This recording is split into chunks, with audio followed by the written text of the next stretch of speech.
digo que vamos a empezar la maniobra y entonces cuando lo hemos visto bueno, al agua. Nosotros ya nos metemos con la neumática y lo esperamos. Tú te vas para arriba, Javi, cuando llegues allí, mientras él prepara el tema de la enganche y tal, te vas con mi alumno.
Isaac Peral, la ilusión como proyecto.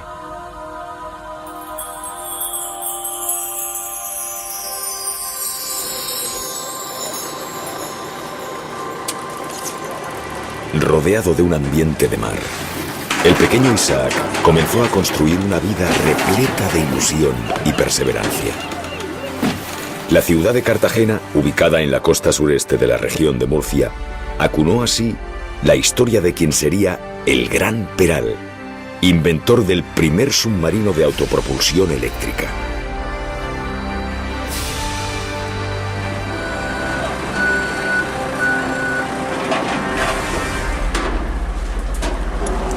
Con pasión y espíritu luchador, Peral fue superando un gran número de obstáculos y llegó a dar vida a ingeniosos proyectos en el campo de la ciencia del siglo XIX.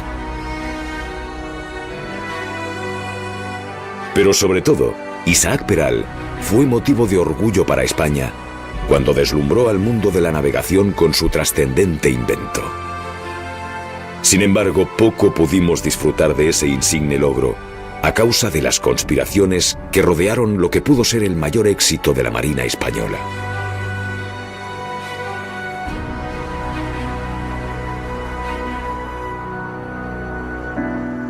Nacido en 1851, Isaac Peral vivió en Cartagena sus primeros 8 años, en una casa del Callejón de Zorrilla. Su padre era capitán de marina, lo que seguramente fue una influencia decisiva en la vida del joven. Acostumbrado a escenas de playas, puertos y navíos, el agua habría sido para él un elemento familiar e íntimo, al que llegaría a dominar en lo profundo.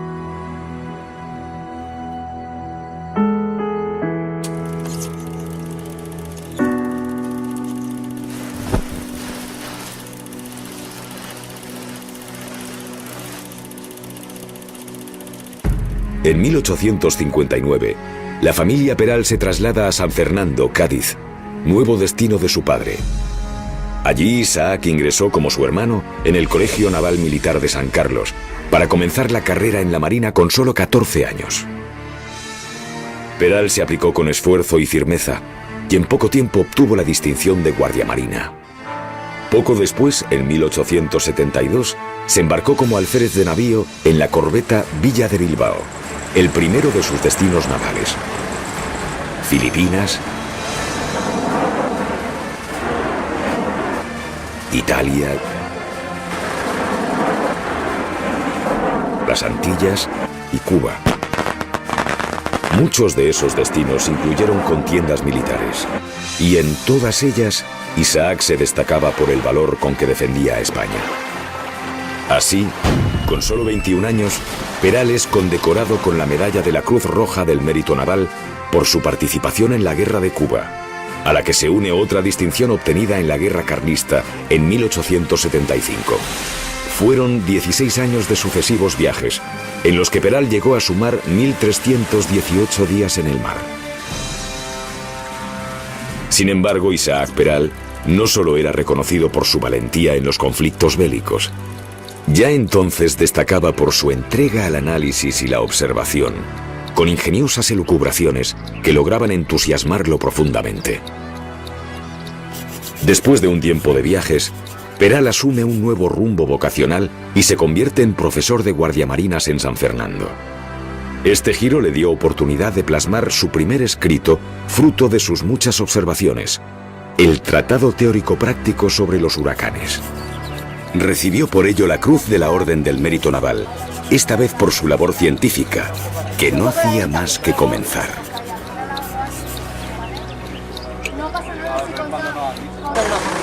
En esta época, contando con 25 años, Peral contrae matrimonio con María del Carmen Cencio, hija de un médico de la Armada. Llegaron a tener 9 hijos y fue esta familia el verdadero apoyo de Isaac durante toda su vida. En 1880, Isaac asciende a teniente de navío, lo que le llevará a realizar nuevos viajes que se alternan con trabajos científicos como ingeniero.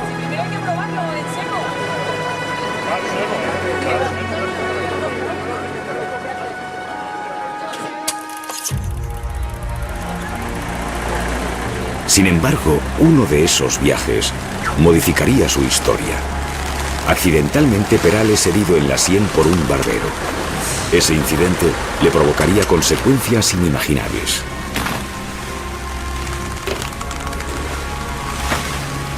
Debido a este malestar cada vez mayor, Peral regresó a España en diciembre de 1882 y se retiró definitivamente de la navegación.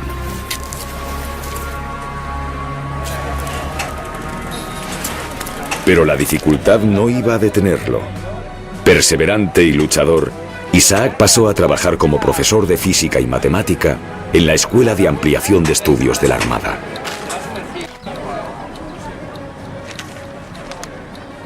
El inventor que había en él latía con entusiasmo y no se iba a dejar abatir por la enfermedad. Por el contrario, el nuevo escenario sirvió para que el profundo Peral, como le habían apodado desde muy joven en la Escuela Naval de San Fernando, por sus habituales reflexiones intelectuales, siguiera adelante con las ideas que venía forjando sobre lo que él llamaba el aparato de las profundidades. Peral guardaba en secreto sus planos mientras maduraba el proyecto.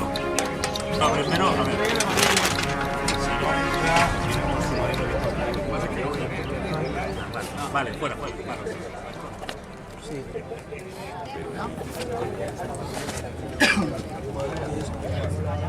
El abanico. Este ya está fijado. Claro, se ve aquí los cables, ¿no? Vale, CN4 por aquí. Ahí empieza a apretar tornillos.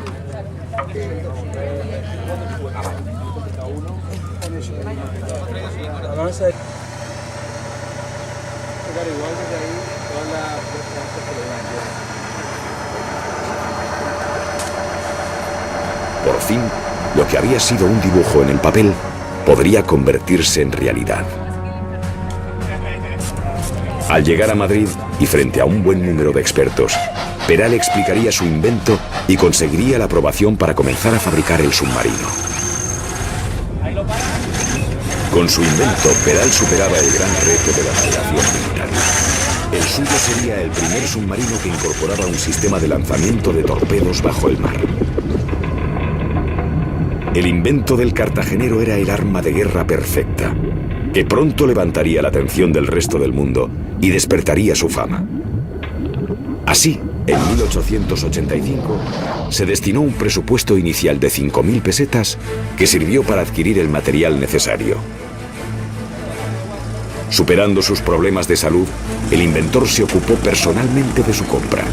Los aparatos ópticos en París, accesorios y torpedos en Berlín, acumuladores de electricidad en Bruselas los aceros, motores y hélices en Londres, además del tubo lanzatorpedos. A pesar de las suspicacias del nuevo ministro de Marina Berenger, que por celos e intereses políticos empezaba a conspirar contra él, Peral consigue montar el primer torpedero submarino en 1887. Contaba con la confianza y el entusiasmo de la reina regente María Cristina, quien le había otorgado una nueva dotación de 600.000 pesetas.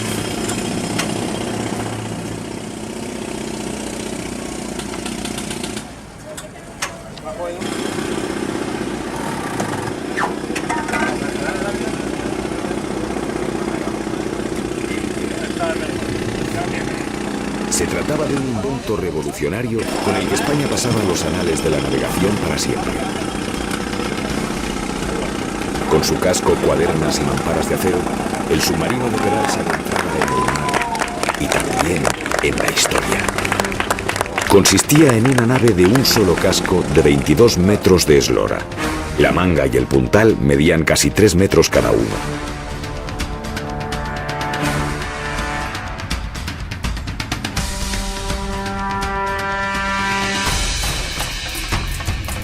Para impulsarse, el submarino incorporaría al final de sus pruebas 2 motores eléctricos con los que movía 2 hélices gemelas en la cola del aparato. Con ello podía alcanzar una velocidad de hasta 10 nudos. La energía eléctrica para todo el aparato era suministrada por una batería de 613 elementos que pesaba 30 toneladas.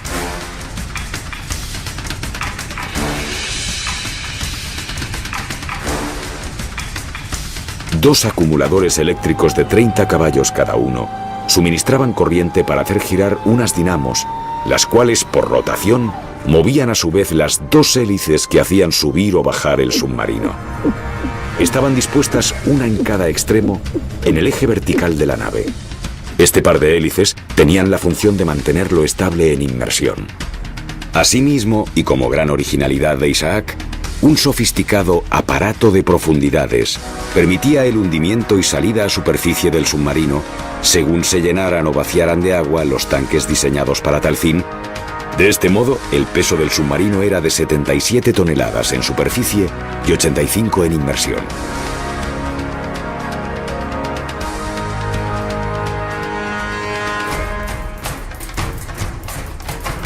El Peral, como pronto se le llamó al primer submarino de la historia preparado para fines bélicos, llevaba 2 torpedos dispuestos en un tubo de lanzamiento en la proa. Contaban con 2 tapas herméticas, lo que permitía el disparo y recambio al disponer de espacio para 2 torpedos de reserva.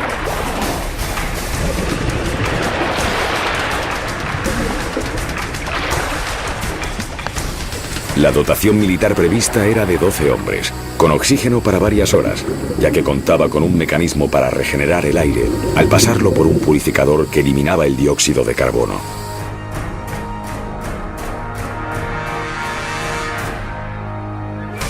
También fue idea de Peral el tipo de periscopio incorporado con una serie de prismas que reflejaban el exterior.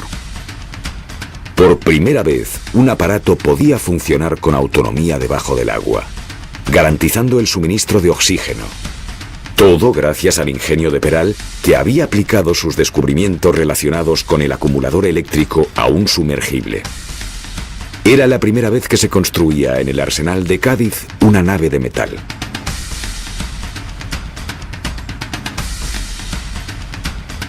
La gran ilusión, fruto de su incansable perseverancia, se hacía realidad.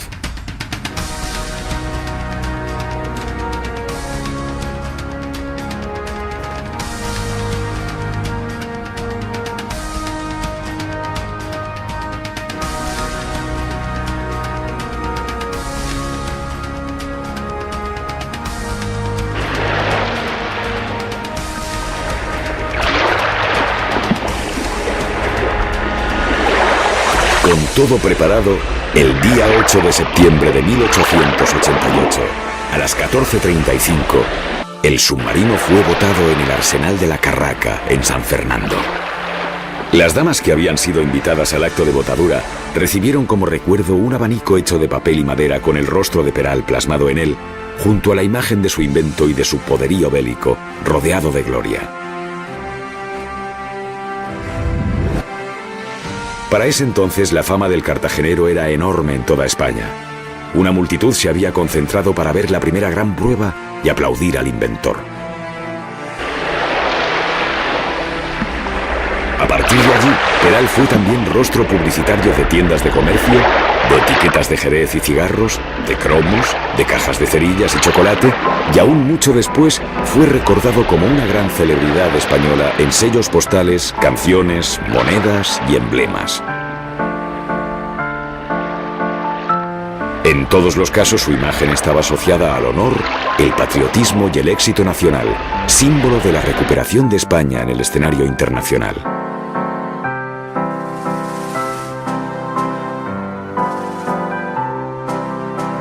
Las noticias del éxito se propagaban y todo el mundo deseaba abrazar al inventor. La reina regente María Cristina le dio muestras de reconocimiento e incluso de cariño, y hasta le regaló un sable de honor que había pertenecido a Alfonso XII.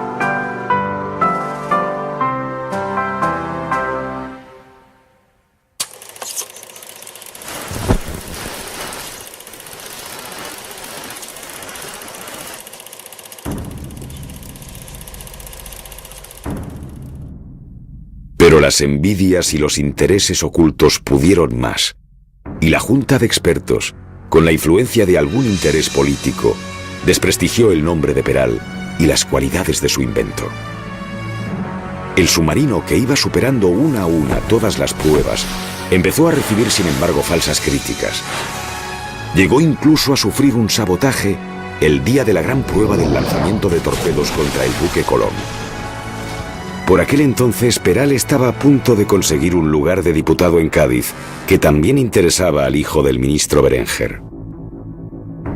Así, inexplicables intrigas políticas se sucedieron, y la Junta Técnica emitió un arduo informe que afirmaba que el submarino había defraudado la expectativa y que sus deficiencias eran tales que la nave construida no servía para nada.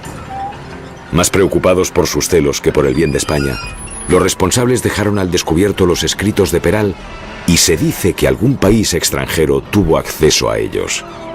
Lo cierto es que poco más tarde, pero en el mismo año de la botadura del Peral, Francia inauguraba un submarino de casi idéntica construcción que el ideado por el español en 1885.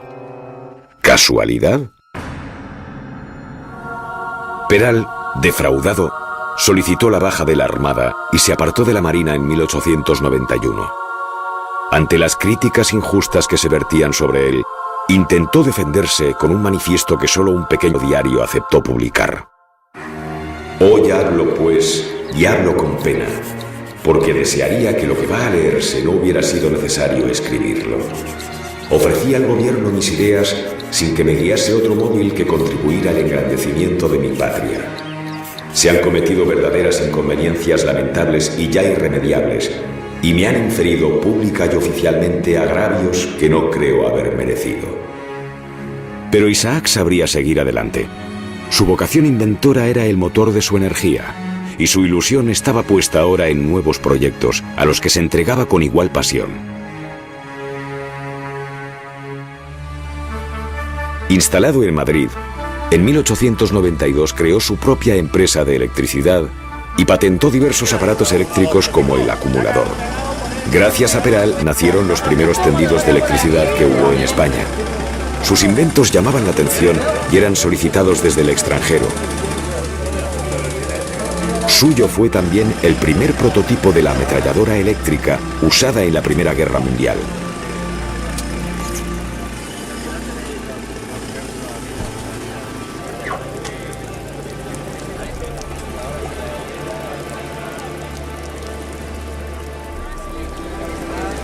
Tal vez a causa de su incansable actividad, se agravó la enfermedad que lo acechaba desde aquella lejana herida en la sien en 1880.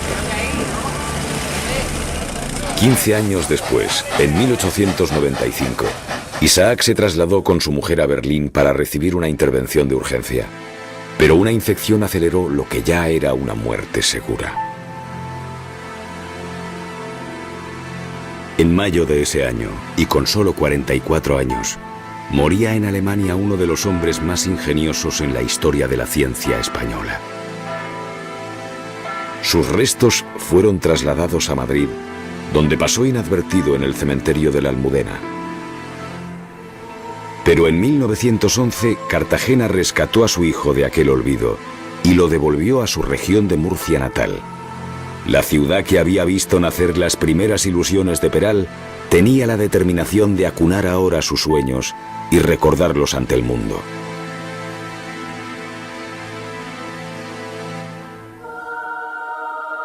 Con ocasión del traslado de los restos, Carmen Cencio, viuda de Peral, decía: aunque siento infinitamente que dejen de estar cerca de donde yo estoy, los cedo a los cartageneros con cariño, en la seguridad de que tendrán siempre una plegaria para su alma y un recuerdo para su tumba.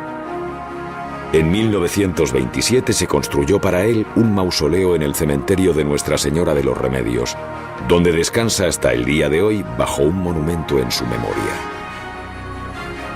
Más tarde, en 1928, el submarino Peral fue trasladado también a la misma ciudad para estar cerca de su creador.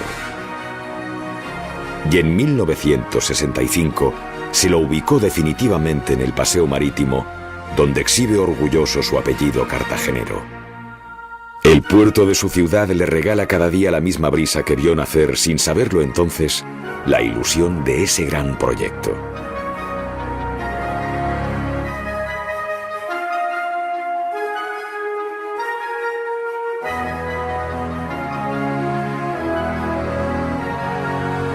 Parece simple, del sueño a la idea, de la idea al invento. Sin embargo, nada fue tan sencillo. Por eso la herencia de Isaac Peral es mucho más poderosa que el submarino. Es el recuerdo permanente de que los grandes proyectos humanos dependen tanto del ingenio como del coraje, la perseverancia y el entusiasmo. Y Peral lo sabía. Sabía mejor que nadie que solo soñando desde lo más hondo llegaría a dominar el mar profundo.